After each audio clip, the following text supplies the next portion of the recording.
hi hello hello hello गाइजहरु हाम्रो खुसी चाहिँ के 5 मरि जस्तै भग बनाएर ल्याउनु भन्दै ओए गाइजहरु कता कता हो ओ सेतो ए सेतो ओ सेतो फेरि अनुहार देखाउन जाँदैन सकेसम्म पछाडि सबै लेडिज पनि 6 जना हो ल 6 जना छ ल 6 जना र पछाडि पनि 2-4 जनालाई लिफ्ट बाटो यस्तै छ अप्ठ्यारै रहेछ बगाम भन्दा माथि बगामबाट हामी जान्छौँ अब चोकर मोकर यात्रा हुँदैछ भैरवकुण्डसम्मको बगामबाट चोकर मोकर चाहिँ गाडी नै खोज्नुपर्ने रहेछ बाटो यस्तै बोलेरोहरू गाडी चाहिएमा यता गुरुबालाई सम्पर्क गर्नु होला क्या सम्पर्क नम्बर चाहिएमा मलाई सम्पर्क गर्नु होला भन्दा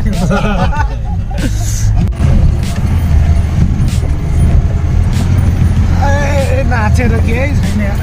सरेन नि त हिलो यस्तो छ गाइज बाटो गाडी फसिरहेछ यतापट्टि हाम्रो खेलौँ क्या कहाँ खेल्नु जान्छ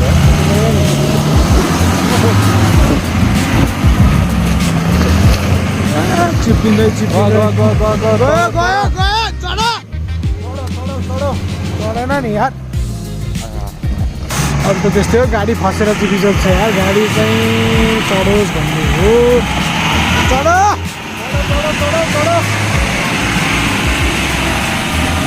फोर व्हिललाई त यस्तो गए ल अब चाहिँ गयो ताली पड्काउँ त एकचोटि हाई श्वास गर्दै उकालो छ यार धेरै चाहिँ छैन रे तर ठाडै रहेछ क्या जति छ आज चाहिँ लम्बु ग्याङ पनि खासै हिँड्न सकेको अवस्था छैन यता अर्को लम्बुलाई झन् गाह्रो भइरहेछ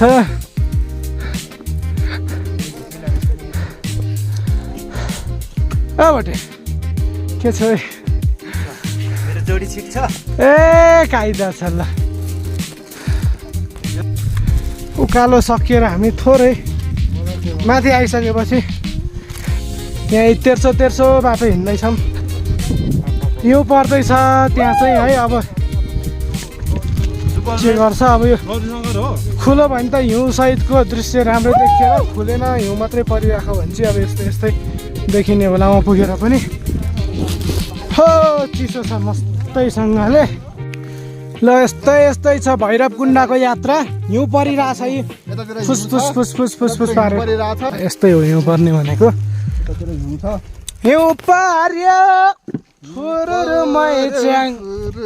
माथि अब चाहिँ राम्रैसँग पर्यो क्या अघि उडाइ मात्रै राखेको थियो हिउँ अहिले चाहिँ राम्रैसँग हिउँ नै परिरहेछ यस्तै है आज चाहिँ 6 जना हिँडिरहेको थियौँ हामी अब 6 जना मध्येको 3 जना चाहिँ यता छौँ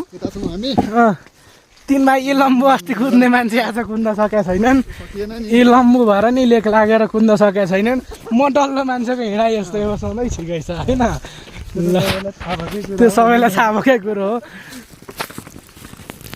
ल यस्तै छ काला पहाडहरू तर राम्रो छ दामी छ फाइनली गाइज हामी आइपुग्यो कतिको गएर हो अब हिउँ कति बाग्लो हो अब ल है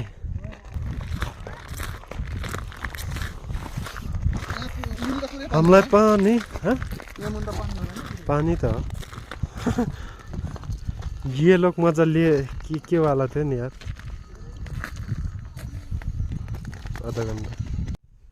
ल यो पुरै जमेको छ तर तलबाट पुरै पुलुलुलुलु गर्दै आवाज आउँदो रहेछ